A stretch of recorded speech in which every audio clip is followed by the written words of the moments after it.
Assalamualaikum warahmatullahi wabarakatuh. Perkenalkan, nama saya Selvia Dwi Mutiani, NIM E10312311039, Prodi Ilmu Pemerintahan, semester 3, Fakultas Ilmu Sosial dan Ilmu Politik, Universitas Tanjung Pura. Baiklah, di sini saya akan menjelaskan terkait tugas mata kuliah Birokrasi Pemerintah Indonesia, yaitu tugasnya adalah menjelaskan bab 1 tentang definisi dan aliran birokrasi, bab 2 pemikiran Weber tentang birokrasi, bab 3 patologi birokrasi pada buku Birokrasi dan Public Governance. Baiklah, pada bab 1 ini dengan judul definisi dan aliran. Jadi, birokrasi seringkali dipandang dengan stereotip negatif seperti proses yang rumit, tidak ramah, dan lambat dalam melayani masyarakat. Pengalaman ini sering dirasakan dalam urusan administratif seperti pembuatan dokumen atau sertifikat. Namun, penting untuk mengeksplorasi definisi dan makna birokrasi dalam memahami realitasnya, terutama dalam konteks reformasi yang terjadi di Indonesia. Dalam literatur ilmu administrasi negara atau ilmu politik, birokrasi memiliki beberapa arti. Secara umum, birokrasi dapat diartikan sebagai sistem organisasi yang rasional dan terstruktur, yang bertujuan untuk menyelesaikan pekerjaan dengan efisien. Definisi ini mencakup berbagai perspektif, dari pengorganisasian yang teratur oleh banyak orang hingga administrasi oleh pejabat pemerintah. Definisi dalam Kamus Umum Bahasa Indonesia menunjukkan bahwa birokrasi sering dipahami sebagai cara pemerintah yang didominasi oleh pegawai negeri dengan prosedur yang lambat dan rumit. Makna birokrasi bisa berbeda-beda. Dalam pandangan positif, birokrasi dianggap sebagai sistem yang efisien dan rasional yang penting untuk menghubungkan negara dan masyarakat serta mewujudkan kebijakan negara. Sebaliknya, pandangan negatif melihat birokrasi sebagai sistem yang boros, tidak efisien, dan seringkali korup, serta sebagai alat penindas yang hanya melayani kepentingan kelompok kaya. Ada juga pandangan netral yang melihat birokrasi sebagai struktur besar tanpa penilaian moral tertentu. Teori-teori tentang birokrasi juga beragam. Teori model rasional administratif yang dikembangkan oleh Max Weber menyatakan bahwa birokrasi ideal harus berbasis pada peraturan yang rasional dan bukan pada kekuasaan personal. Teori model blok kekuasaan melihat birokrasi sebagai penghalang rakyat dalam melaksanakan kekuasaan. Sedangkan teori model kelebihan birokrasi berpendapat bahwa birokrasi terlalu besar dan mengganggu kepentingan publik dengan cara memboroskan sumber daya. Terakhir, teori layanan publik baru menekankan bahwa birokrasi harus fokus pada pelayanan publik dan tidak bisa digantikan oleh sektor swasta. Terdapat juga dua aliran utama dalam pemikiran tentang asal-usul birokrasi. Satu, melihat birokrasi sebagai alat kekuasaan penguasa, sedangkan yang lain melihatnya sebagai respon terhadap kebutuhan masyarakat. Aliran pertama menyarankan bahwa birokrasi dibentuk untuk mengimplementasikan kekuasaan penguasa dengan aparatur yang solid dan loyal. Sementara aliran kedua berpendapat bahwa birokrasi ada untuk memenuhi kebutuhan masyarakat dan mencapai tujuan bersama, seperti pelayanan publik dan pembangunan. Dengan berbagai definisi dan teori yang ada, birokrasi dapat dipahami sebagai sistem yang kompleks, di mana tujuan utamanya adalah untuk mengatur dan melayani masyarakat dengan cara yang terstruktur dan efisien. Seiring dengan perubahan dan reformasi, penting untuk terus mengevaluasi dan memperbaiki cara kerja birokrasi agar dapat memenuhi kebutuhan masyarakat secara efektif. Selanjutnya, pada bab 2, pemikiran Weber tentang birokrasi. Max Weber, seorang ahli sosiologi terkenal, mengembangkan teori birokrasi dalam karyanya The Theory of Economic and Social Organization. Konsep birokrasi Weber dikenal sebagai tipe ideal birokrasi yang menggambarkan ciri-ciri organisasi rasional dan efisien yang sesuai dengan masyarakat modern.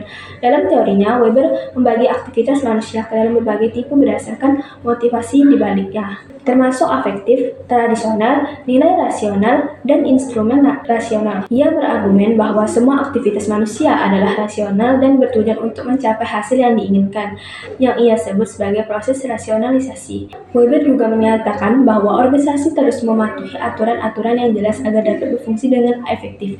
Ia mengidentifikasi 5 keyakinan dasar tentang otoritas legal, yang meliputi penciptaan undang-undang, kepatuhan pada hukum yang impersonal, dan pembagian tugas yang terstruktur dengan jelas.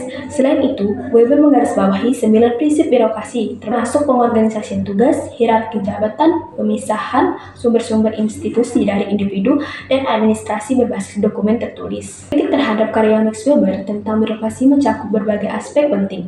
Beberapa kritik utama menyatakan bahwa fokus Weber pada ketepatan dan keajegan birokrasi bisa menciptakan konflik dengan individu dan mengganggu tujuan organisasi. Kritik juga menyoroti bahwa konsep otoritas profesional yang digariskan Weber bisa memicu ketegangan antara hak pemerintah dan keahlian yang diperlukan. Selain itu, ada pendapat bahwa birokrasi Weber cenderung terlalu kaku dan tidak mempertimbangkan penyesuaian yang diperlukan dalam praktik. Penilaian efisiensi birokrasi yang hanya didasarkan pada aturan formal dianggap tidak lengkap tanpa mempertimbangkan nilai-nilai sosial dan politik yang berlaku. Kritik lain menunjukkan bahwa tanggung jawab birokrat di luar ketentuan teknis dan bahwa model birokrasi Weber mungkin tidak sesuai dengan industri tertentu atau lingkungan non-barat. Beberapa kritik untuk menganggap bahwa ciri-ciri birokrasi yang digariskan Weber sudah ada dalam budaya lain sebelum masanya. Terakhir, kritik dari Karl Marx dan von Stein menyoroti ketimpangan antara pejabat dan pekerja serta ambivalensi Weber terhadap dampak birokrasi pada individu dan bangsa. Weber menjawab kritik-kritik ini dengan menekankan bahwa rasionalitas birokrasi tidak selalu sama dengan efisiensi. Ia menegaskan bahwa birokrasi adalah bentuk administrasi yang berdasarkan pengetahuan dan peraturan, dan bahwa norma-norma sosial juga mempengaruhi tindakan administratif. Weber percaya bahwa walaupun kritik tentang efisiensi dan konteks budaya valid, konsep rasionalitas formalnya tetap relevan dalam menjelaskan perkembangan birokrasi modern. Selanjutnya, bab 3 tentang patologi birokrasi. Patologi birokrasi adalah konsep dan kelompok-kelompok penyakit dalam birokrasi. Patologi birokrasi berasal dari istilah medis yang berarti penyakit, menggambarkan berbagai kelemahan dan masalah yang menghambat efisiensi dan efektivitas birokrasi. Seperti halnya penyakit yang menjerang tubuh manusia, patologi birokrasi dapat menurunkan kinerja lembaga birokrasi dari kondisi sehat menjadi sakit, yang akhirnya membuatnya tidak mampu berfungsi optimal sebagai pelayan masyarakat. Di era globalisasi dan persaingan ketat saat ini, birokrasi harus selalu dalam kondisi sehat untuk dapat memberikan pelayanan prima kepada masyarakat. Namun, patologi birokrasi seringkali muncul bentuk inefisiensi, ketidakefektifan, lambatnya proses kerja, dan berbagai perilaku disfungsional lainnya. Keberadaan patologi ini dapat membuat birokrasi gagal memenuhi harapan masyarakat, yang pada akhirnya bisa memicu protes, demonstrasi, atau bahkan perubahan yang lebih radikal seperti revolusi. Kelompok-kelompok patologi birokrasi sedang Pelsiagian mengelompokkan patologi birokrasi menjadi 5 bagian, yaitu yang pertama, patologi tentang persepsi dan gaya manajerial, yaitu penyalahgunaan wewenang dan jabatan, fobia terhadap kritik, korupsi dan sogok, boros dan mewah, dan sebagainya. Kedua, patologi birokrasi dalam hal kurangnya pengetahuan dan keterampilan, seperti pelayanan kurang memadai karena kurang pengetahuan dan keterampilan, butuh peningkatan kualitas terutama dari rekrutmen dan kaderisasi. Ketiga, patologi dalam hal pelanggaran peraturan perundang-undangan, yaitu semua aspek kehidupan berbangsa telah diatur di dalam perundang-undangan, korupsi, suap, disiplin, pencurian, membayar pajak, dan lain sebagainya.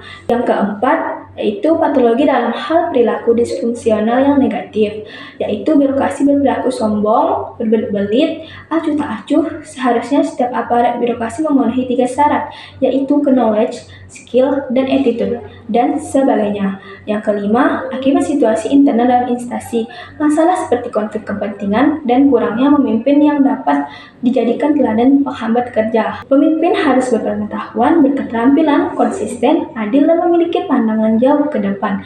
Kesimpulannya, patologi birokrasi adalah berbagai masalah struktural, kultural, dan manajerial yang menghambat kinerja birokrasi dalam menjalankan fungsinya sebagai pelayan masyarakat. Perbaikan terhadap patologi ini sangat diperlukan agar birokrasi dapat berfungsi dengan baik dalam melayani kebutuhan masyarakat dan beradaptasi dengan dinamika global yang terus berubah. Sekian dari saya, maaf jika ada kesalahan kata yang kurang berkenan. Wassalamualaikum warahmatullahi wabarakatuh.